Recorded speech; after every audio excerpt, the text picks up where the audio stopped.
You actually start to network with different guys to get into the business? Well, what I did was I had 2 video stores I was running in Long Island, New York, and I had a couple wrestlers in it. I did really big promotions. My first one was Jake Roberts, then I had In Demolition, and then I had Brutus Beefcake. And a guy had a radio show, a wrestling radio show on the island. His name was John Arezzi. And, he came in and he wanted me to advertise on his show. And at the time, my businesses weren't doing so well because Blockbuster, was just coming into prominence. And I kind of saw the writing on the wall, and I knew I didn't have much time left in the video business. And, always being a wrestling fan, I thought it would be a good opportunity for me to get my foot in the wrestling business. And that's kind of how I got started, through John Arezzi and, through a wrestling radio show. Now, after the show, you actually ended up with, I believe, the WWF magazine? Yes. How did that come about? Well, basically what happened was I had closed my video stores. I was doing my own wrestling radio show at the time called Vicious Vincent's World of Wrestling. And I was paying for it myself. And it was really getting to the point that I was running out of money. I mean, it was tough to pay for the show every week. So finally, call it desperation or call it whatever you want, I wrote to Linda McMahon.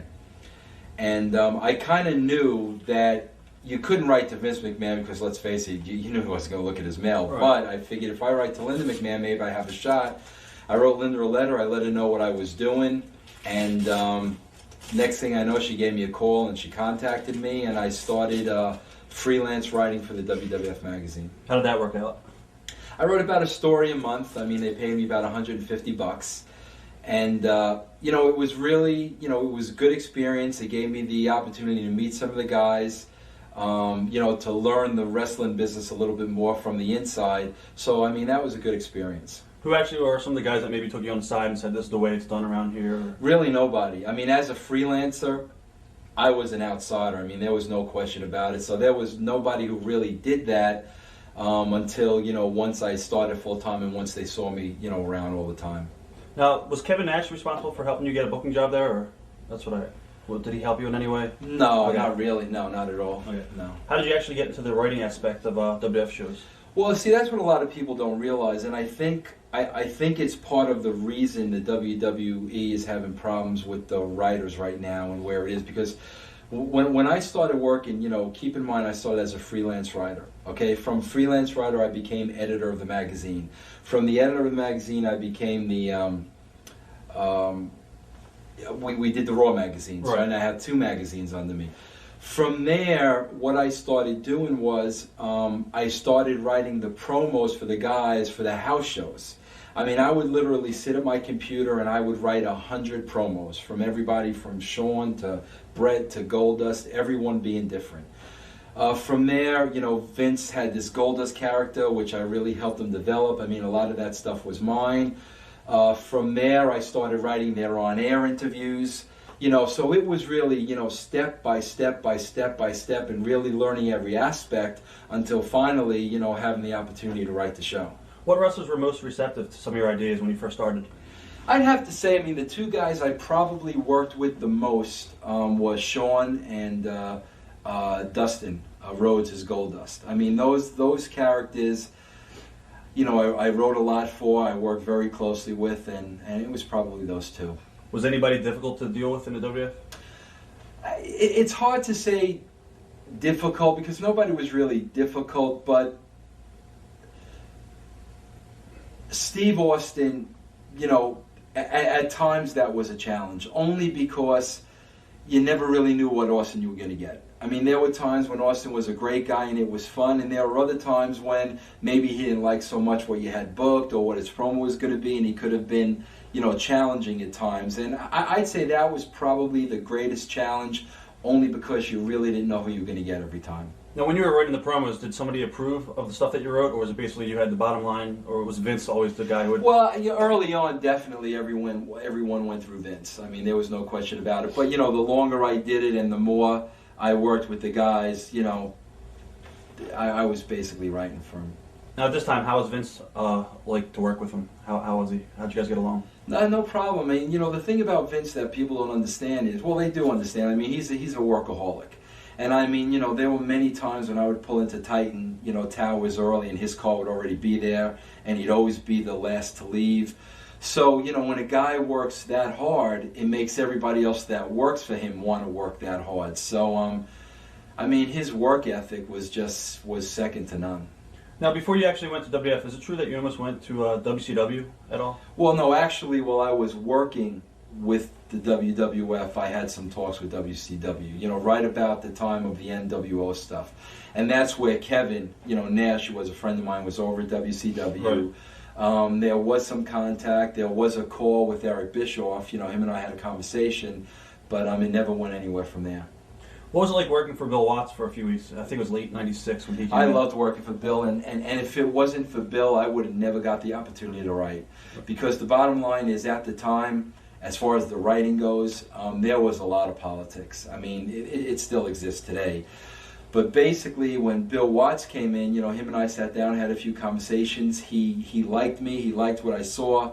Watts really cut through the red tape without anybody's permission, which gave him a little heat. Right. But, he basically gave me the opportunity to sit in on that committee and start getting involved. And if Bill Watts would have been one to play the political game, I, quite frankly, would have never really got the opportunity to do what I did. Now, you were talking about politics. Can you elaborate on that? Well, yeah, I mean, writing wrestling, let's face it, there's booking, whatever you want to call it, there's very few jobs. And those that have the jobs don't want to let them go. So to get in that inner circle and to get your foot in the door is very, very difficult. And, I knew the politics, and I knew it would be a long shot. But like I said, when Watts came in for those couple of weeks, he really opened the door for me. And, because of that, I had the opportunity. Who were some of the other guys at the time that were on the committee? At the time, it was, when I first started with Bill Watts, it was Pat Patterson and Bruce Pritchard. And then, Pat wanted to retire, so basically it became Pat and Jim Cornette. And I was kind of, sitting in, not giving too much input, just kind of, trying to sit back and trying to learn the process and, kind of seeing how they did it. Was any of the meetings, like with Jimmy and Tommy, were they ever hostile or anything like that? With Jim Cornette and Tom Pritchard? Yeah. It was Bruce Pritchard. It was Bruce, okay. Yeah, it was Bruce Pritchard. No, not at all. No, it wasn't hostile. I mean, I would throw out some different ideas, and I think there was different philosophies. I mean, let's face it, Cornette and Bruce and myself came from two totally different schools, and I came from the fan school. Right. They came from the school of being in the business their whole lives, so of course the philosophies are going to be different. So, I mean, I would throw stuff at them, and they might look at me like I had two heads, but I mean, it was never, it wasn't a hostile environment at all. Was there any ever like headbutting or anything like that? No, because basically I was in no position to headbutt. Right. I was a third wheel, and at the time I was just lucky to be there, So, I listened, I threw stuff out at them, but what they said went. Can you describe the meeting you had with, I guess, the McMahons when you asked them if you could book and do more, I guess, than write for the magazine? Well, what happened, that's an interesting story, because what happened was, in my opinion, and again, everything I basically say here is my opinion, because one thing that, and you'll probably get into this later, but one thing that really bothers me with dirt sheet writers is they write everything as fact. Right. They never say, this is my opinion. If they say a match sucked, then it sucked.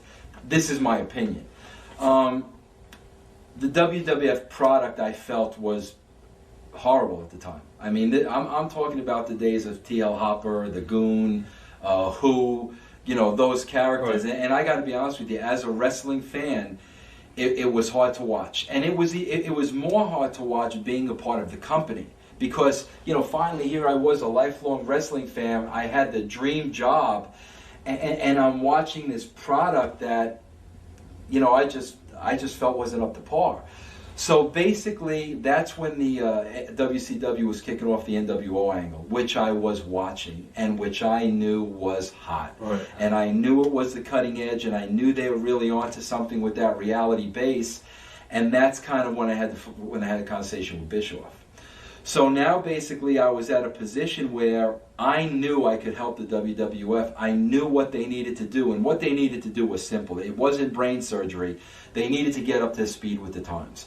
They needed to mirror what society was. Back then it was 1996, and they were somewhere in 86. So basically what I did was I went up to Vince and Linda, and I basically said to them, because there was a big part of me that was really going to try to go to WCW to get the opportunity.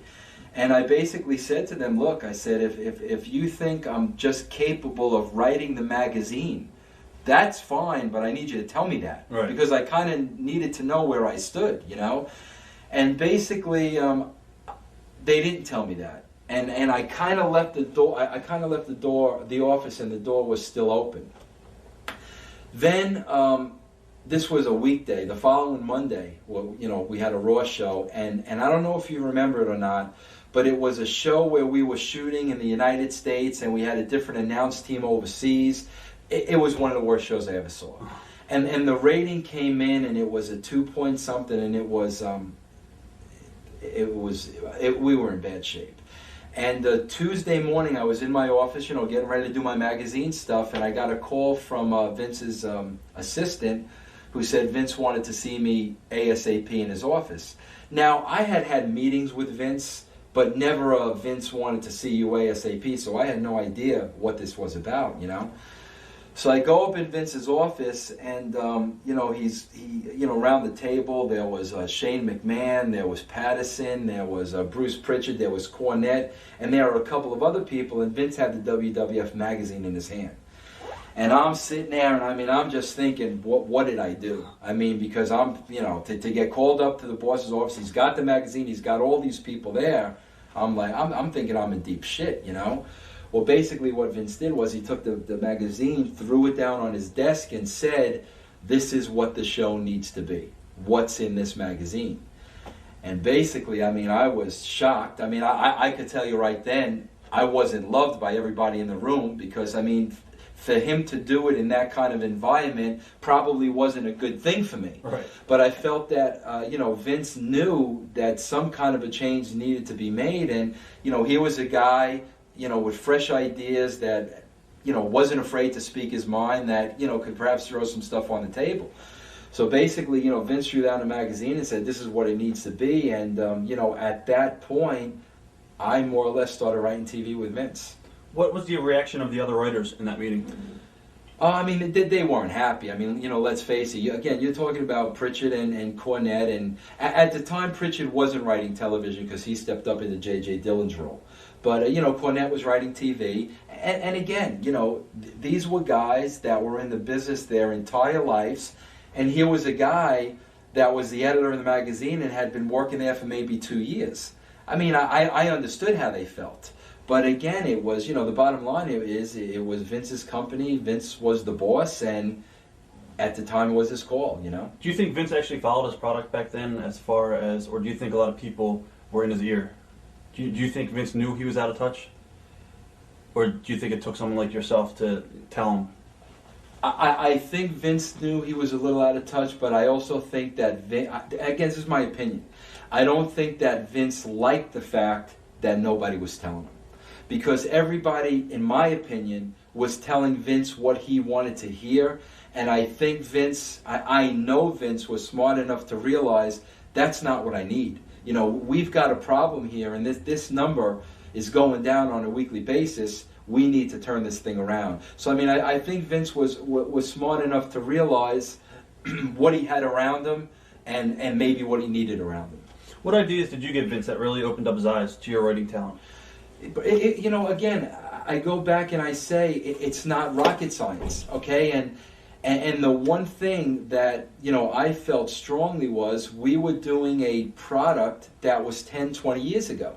And what we really needed to do was we needed to bring the product up to speed. We needed to mirror society like the WCW was doing with NWO. One other thing I really felt strongly about was in wrestling, and as a wrestling fan, you know, for years and years and years, you would watch it and everything would be done a certain way. It was like there was a handbook to wrestling. You knew when the guy was going to run in. You knew when the guy was going to miss the knee from the top rope. You knew every single thing that was going to happen. You definitely knew who was going over. I mean, there was no question about it.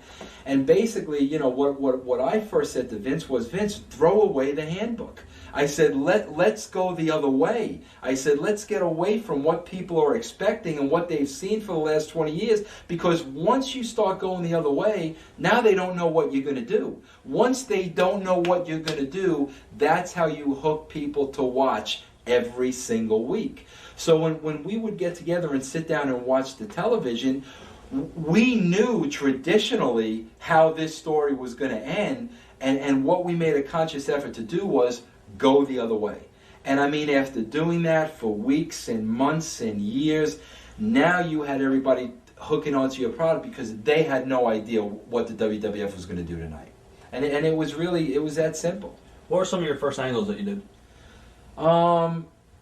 When I first got started, they were kind of doing the Steve Austin, Savio Vega thing, okay? And I think one of the things that really started and really took off when I started was Austin, okay? And it was this simple. It was one day Steve Austin putting on a pair of headsets and doing commentating on Raw. And I was a fan of Steve Austin in WCW. I always liked Austin. I don't think Vince really knew the Steve Austin character. Vince didn't watch ECW. Vince didn't watch much of WCW, so I don't really think he knew who Austin was. That one night, the minute Austin put on those headsets and Steve Austin came out, man, I remember sitting there watching it that night, and I knew. I said, this is, the sky's the limit with him. And basically what we did was we gave him the tool, and we just rode that horse. And I mean, that was probably the first thing that I was involved in. What were some of your first characters that really hit home runs? Besides Austin. Really Goldust, which I thought was a great character for the time. And, you know, a three-dimensional character that to this day people still don't understand. But I worked a lot with him. Another character I had a lot of fun with that came later on was Val Venus. And again, that was a character for the time. You never saw a porn star in the wrestling business before, you know. So what we were trying to do too was develop characters for the time. That's when we came up with Edge, Christian, the Brood. So those were some people. I worked a lot with Sean, you know, and I really enjoyed that. You know, those were some of the characters. What were your initial impressions of WWF and working with the McMahons when you first got there? I should have asked you that earlier on, but... Yeah. Just the work ethic. I mean, it's, you know, they taught me the work ethic that I have today, and it's through the roof. I mean, and that's why they are successful. Vince isn't afraid to roll up his sleeves, get in there and get his hands dirty, but also, on the same token, he expects everybody to do that. Were any of the wrestlers... like not receptive to some of your ideas, like they didn't understand what you're trying to do? Oh, absolutely, and not only the wrestlers, especially the agents. I mean, I knew that Patterson and Briscoe thought I was absolutely out of my mind because this approach was never really taken before. And it was the same thing with the wrestlers. I remember one show specifically, which really hurt. I worked closely with Paul Bearer a lot, you know, Paul Bearer and The Undertaker, and I'll never forget one show we brought in Howard Stern's Whack Pack. And you know who the guys are. Right. Hank, who's dead now.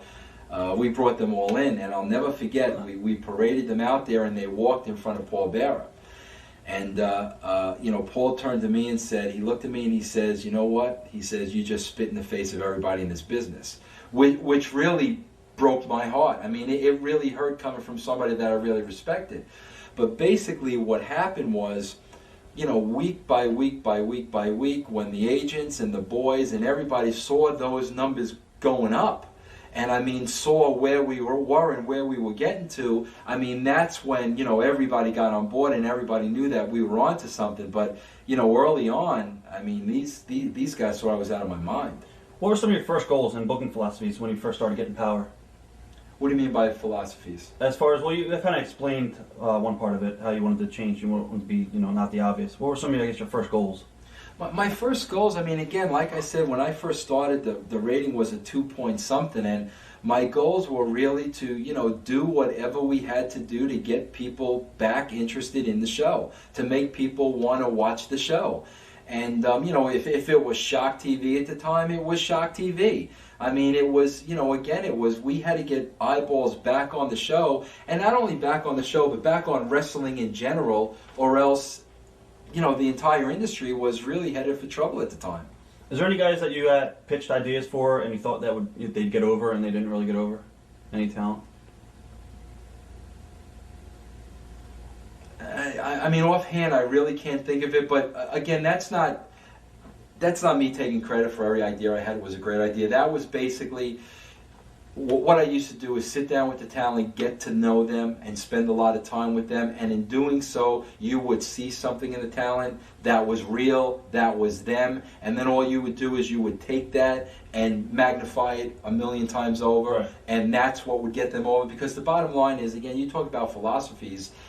If Vince Russo can go out and play Vince Russo, that's going to get over, because Vince Russo is real, okay? And I'm going to make those people believe it because it's who I am. If Vince Russo goes out there and tries to play the role of Ric Flair, it's going to be hard to convince these people, because first and foremost, I don't believe it. So what you have to try to do is just get something out of everybody. Get a little bit out of their personality and just magnify it a million times. What were some of your favorite TV shows around that time period that you did? Around that time period? I'm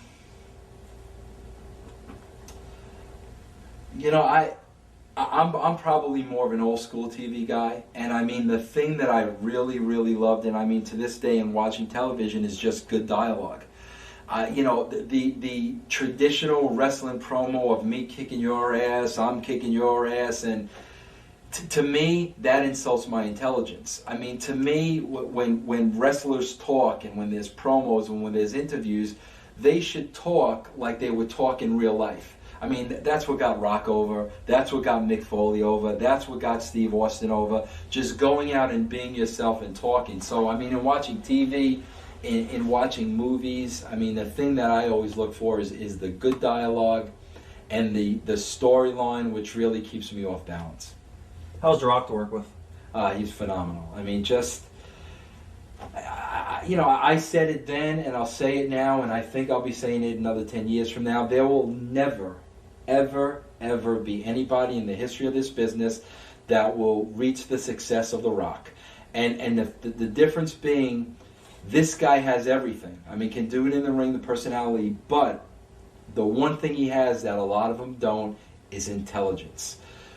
And I'm not saying they're stupid. I'm just saying that Rock was the smartest sports entertainer / wrestler that I ever met. And because of his intelligence and his understanding of the business, and his understanding of what the writers were trying to do, and his understanding of the storyline, and an understanding of where this thing was going, his intelligence just enabled him to just become the biggest star in the history of the business. And I'll say this, sure as I'm sitting here, that there's not going to be a bigger one, because you're not going to find a person that has the tools that this guy has. I mean, you're just not. How was Mick Foley to work with? Mick and Rock were my two favorite guys. I mean, hands down, working with them. And I mean, I did the Rock and Sock connection, and I worked with them on This Is Your Life, Rock, right. I mean, and all that stuff. And I mean, just first of all, as a human being, probably the greatest guy that you're ever going to meet. Never changed, no matter how successful he got. But also just on the creative level. I mean, obviously the guy's an author now, and, right. Writes books. But on a creative level, I mean, just a genius, Was there ever a time where you would give these guys ideas and they don't like any of your stuff? And then it was never not like it, but what they could always do is take an idea and make it better. Right. And that's why you've always got involved. I mean, were you open to that? Oh, absolutely. I mean, because to this day, I see the bookers or I see the agents tell a wrestler, you're going to do this whether you like it or not. And what they don't understand is, if you tell somebody that, now I'm going to make sure I go out there and it's going to suck. Right. I mean, it's that simple. So, I mean, I never worked that way. What I would do is I would take an idea, then I would go to the talent, because nobody knew their character better than them. And then we would take that idea and, we would just expound it. How did your relationship with the McMahons change over time?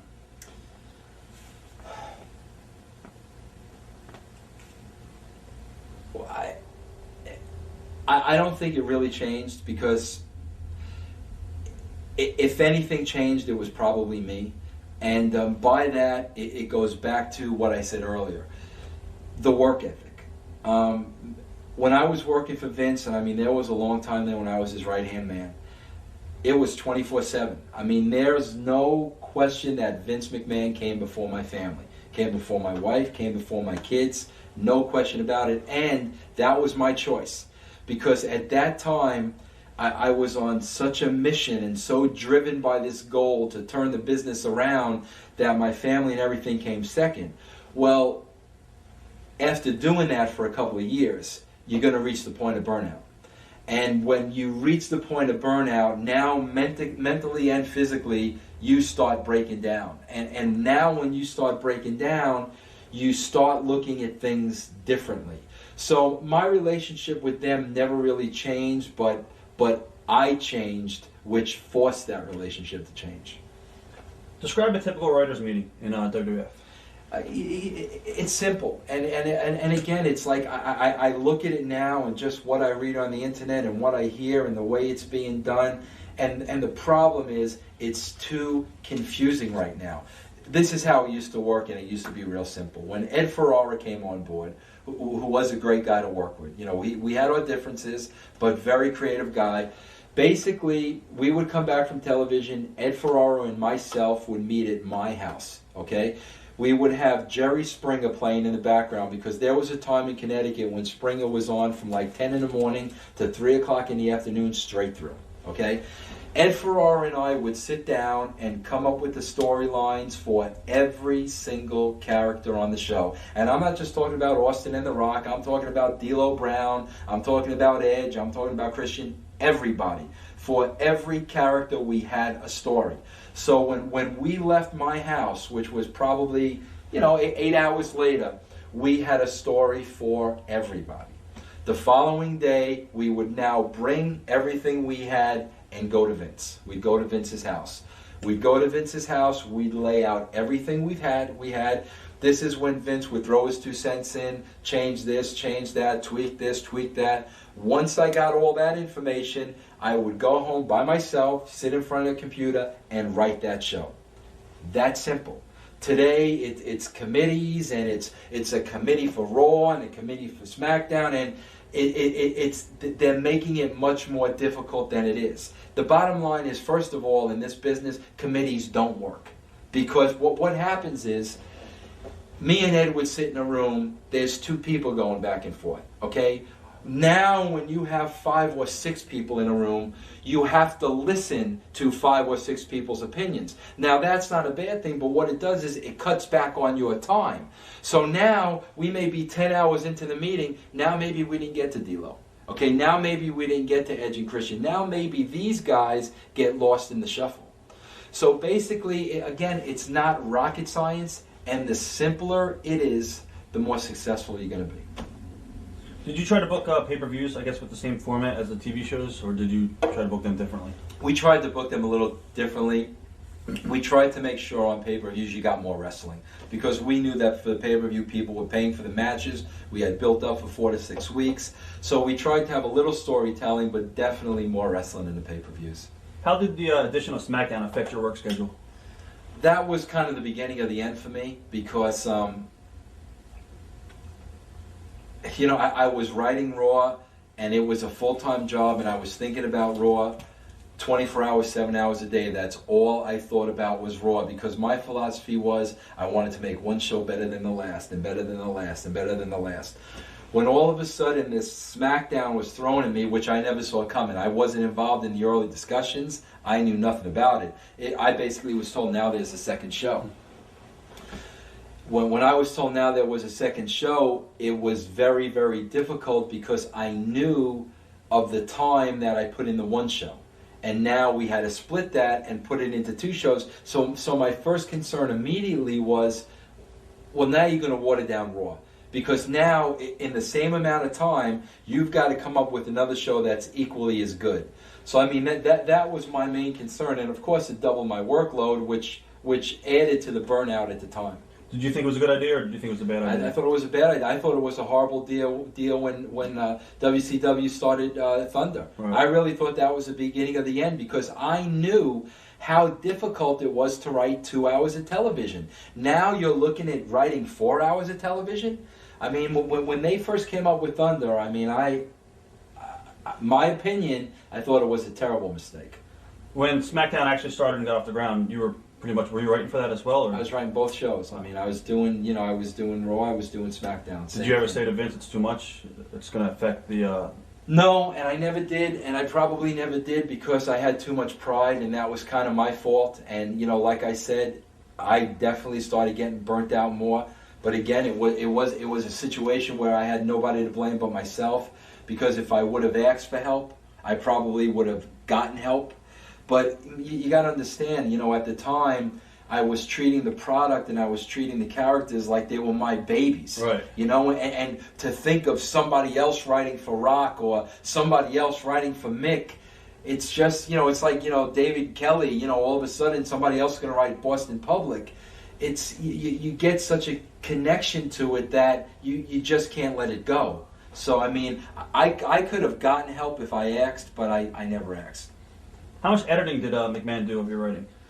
Not much, and this again is a part of Vince that people don't see. I used to put so much time, energy, effort, thought, everything into the show. I used to put everything I had into Raw. It got to be a game where I wanted to write the perfect show that Vince could not and would not change.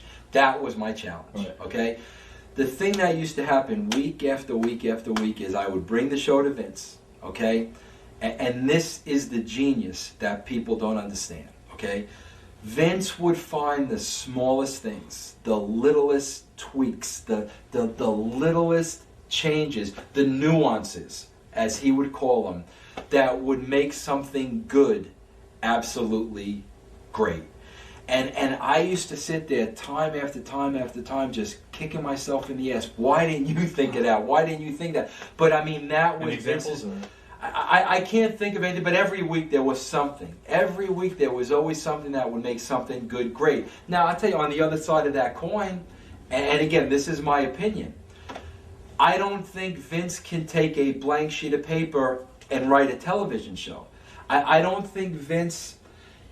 In my opinion, his big picture qualities don't match the nuances and don't match the storytelling, and it's two different things with him. But when you have somebody write out, you know, the landscape for him and write out that big story, and he can take that big story, I mean, I'm just telling you, that's where the magic came in. How did Vince change with success of the company? Well, you know, he changed in some ways, and it wasn't only just Vince, it was a company thing. Whereas when I first started writing, and, you know, the ratings were horrible, we would let everybody in, let everybody interview us. I mean, all the exposure we could get. Right. Once we got to those heights and we were now, you know, TV was in the 7s or 8s or wherever it was, well, now we were kind of shutting the door to those same people. And I mean, there was kind of a sense of confidence and getting full of ourselves as a company, you know, as a whole, you know, not so much Vince as an individual. Do you think you changed over time? I don't think I ever did, and I tell you why. Because at that time, we were writing such good television, and I always wanted the next week's show to be better. So when I tell you, we wrote last week's show, if that rating came in and it was a 7, I didn't even hear it. I didn't even take 2 seconds of time to enjoy that, because now I knew, okay, that was that. This show needs to be better. And I mean, it was such tunnel vision on next week's show, next week's show, next week's show that I never had the time to be cocky. I never had the time to take credit for anything. I never had the time to have a chip on my shoulder, because I wanted to keep it going. And it was a difficult thing to keep it going, because at the time the show was very good. Were there ever any angles, storylines, or characters that you were stopped from doing but you thought would work? There was one time when I had a big difference with Vince and talent, and it was a storyline. I think we were going into a Survivor Series, and the main event, I think, was Taker and Austin. And Taker and Austin were dead set on going into the match as friends. And Vince always had the tendency to want to make the talent happy, which was probably the right thing, because if they're happy, you're going to get the best performance out of them. And I didn't agree with it, because I thought that we needed to write a story where Undertaker and Austin wanted to kill each other. Because at the time, they were both so over, they were both tremendous. Another thing was, the match was at Madison Square Garden. It was in New York. And being a New Yorker, I don't think New Yorkers wanted to see these two guys friends. Right. And I mean, that was... That time we had a big philosophical difference. But I mean, other than that, we were on the same page a lot. I mean, again, a tweak here, a tweak there, and you know. You were talking earlier on about pressure writing TV. I mean, how much pressure was it there as far as to deliver TV ratings by the McMahons? Is there a lot of pressure on you? I think there was more pressure on me than them putting pressure on me, because it was, you know, we had reached such a peak. And you wanted to keep it going. I mean, it's, you know, it's like the Yankees. You know, Steinbrenner isn't happy if they make the World Series this year. He wants them to go next year, and the year after that, and the year after that. So, I mean, I think the pressure was at ourselves to just keep it at that level. When did you think that the, I guess, shock value of the TV actually started getting old or tired? I don't think it was when I was there. I mean, to be honest with you, I think it... I don't know if Shock TV is still old and tired. I think right now you're seeing a lot of stories that are juvenile. I think you're seeing a lot of stories that are just insulting the intelligence of the fans. I'm not so sure that Shock TV still wouldn't work if it was written with some thought. What actually made you leave WWF? There are a couple of things. As I said, I was burnt out. I mean, there was no question about it. And a lot of it was me putting it on myself, you know, as I've said to you. But there was also a question that was really starting to bother me that I really couldn't answer and put my finger on was, I had a real close relationship with Vince, and I'll be honest with you, there was, I don't want to say it was a father-son relationship, but there were times when I looked up to him as a father. I mean, I'm just being honest with you. There were. And when you start looking at somebody that way, you know, that, I mean, you put on a pedestal, you know, you start wondering if they feel the same way about you. You start wondering, does this individual really care about me, or am I his cash cow? You know, I mean, you really start wondering, and you know what? You probably shouldn't, because it doesn't matter. At the end of the day, you're still getting paid and it's a job. But I was really starting to think about that. So basically what happened was, I went to Vince and I told him about burnout and this, that, and the other thing, and, you know, whether I needed some time off or whatever. But, you know, Vince made a comment to me at the time that I felt answered that question for me. And he made a comment that I really felt at the time I was the cash cow. And personally, he didn't care. He didn't care as much about me as maybe I thought he did. And that lit a lot of wind out of my sails. Can you elaborate what the comment was? Well, yeah, basically, I told him that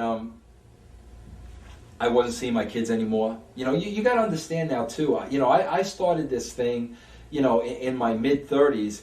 Now I'm getting close to 40. Right. I don't know how old you are, but I'm telling you, when you turn 40, a lot's going to change in your life. A lot changes. So now I'm turning 40, and now it was like, okay, I'm strangers to my kids. I need to spend more time with my kids. And I kind of, you know, mentioned that to Vince, and, you know, Vince turned around and he looked me in the eye and he goes, I don't understand. Why don't you just hire a nanny? And when he said that to me, you know, as much as I love my children, I mean, that's when I sat there and I said, this guy don't give a shit about me, you know? And the combination of that and the burnout I was feeling at the show at the time with the two shows, the combination of those two led me to believe that the grass might be greener on the other side. Right. Did he have any idea that you and Ed were going to be leaving anytime soon?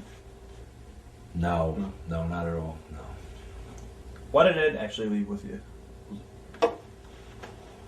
I was meeting with WCW, and I brought up Ed, and they said, you think Ed would want to come over? And I picked up the phone and called Ed, and I got to tell you, Ed was much more burnt out by Vince than I was. I mean, Ed was at a situation that he really couldn't take it anymore.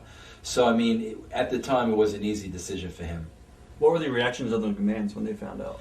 Well, see, this is what a lot of people don't understand, too, and I'm glad I get the chance to clarify this, okay? Because a lot of people say Vince Russo left the wrong way. And first of all, in wrestling, there is no 2 weeks' notice. All right, let's get that straight. At the time, WWF and WCW were killing each other. There was no 2 weeks' notice, so that was out of question. But the way it turned out was, I went up to meet with WCW on a Saturday. Okay, we were talking. They wanted me to stay over, and they wanted to meet me on Sunday. And on Sunday, they were bringing in all their heavy hitters, Dr. Schiller at the time, and all these people. I knew that they were not going to let me leave Atlanta without signing a contract. I mean, I knew the writing was on the wall. So basically, they brought these people in on Sunday. I wound up signing a contract Sunday night. Okay? Monday morning, Vince is expecting me at the Meadowlands. Now also keep in mind, the show's written, everything's done for that Raw, everything was done. Raw was written, SmackDown was written, it was all done. He's expecting me at the Meadowlands. So now I leave Atlanta, I'm changing planes in Philadelphia at 11:30 at night. Vince is expecting me at the Meadowlands in the morning, okay? The only way I could tell Vince, which of course I regretted, and I regret it to this day, and if there was another way I would have done it, the only way I could tell Vince was to pick up the phone and call him. And I just said to him, I said, Vince, I'm going to WCW, and I mean, for the first 5 minutes, he thought it was a rib. And then when I said, no, this is no rib, his words to me at the time was that it was the most devastating phone call he had ever received. And again, to this day, I'm sorry that that's the way it went down. But because of the circumstances, there was no other way to do it. So you weren't even under contract with them at the time? No, I was never under contract. Wow. Do you feel like you owe the McMahons a little more since they broke into the business, or not really? Yes and no. Because, I mean, let's face it, when I started writing the television with Vince, it was a sinking ship. I was a large part. I'm not saying I was fully responsible, because people have to understand, and this is where I get all my knocks, okay? There's not going to be another time in the history of this business, okay, that I won't see anyway, where you're going to have the likes of a Mick Foley, Rock, Stone Cold Steve Austin, Shawn, all these guys together. It's not going to happen. Austin, Foley, Rock, the three biggest stars in the history of this business, all at one time. The three most talented people in the history of this business, all at one time.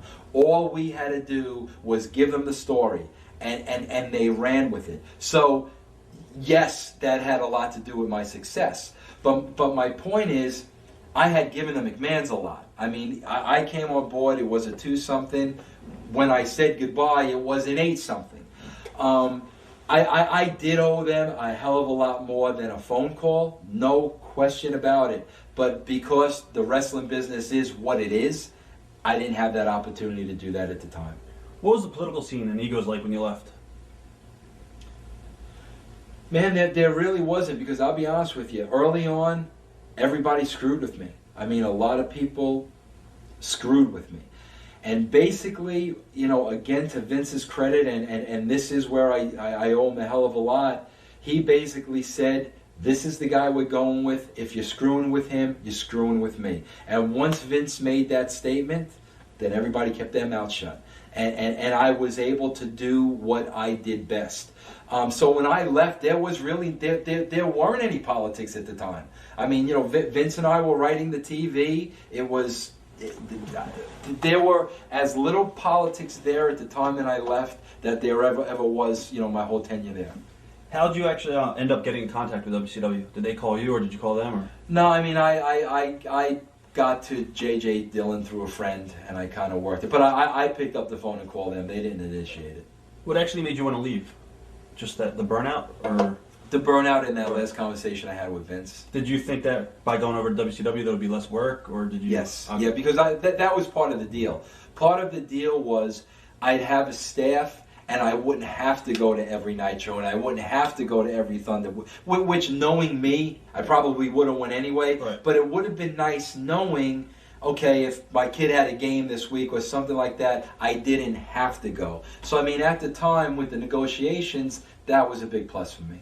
Now, when you left WWF, did you think that the product would go down, or did you think it would stay afloat? I knew, and I told Vince this in the conversation I had with him on the phone. I told Vince that you have a year to ride this wave.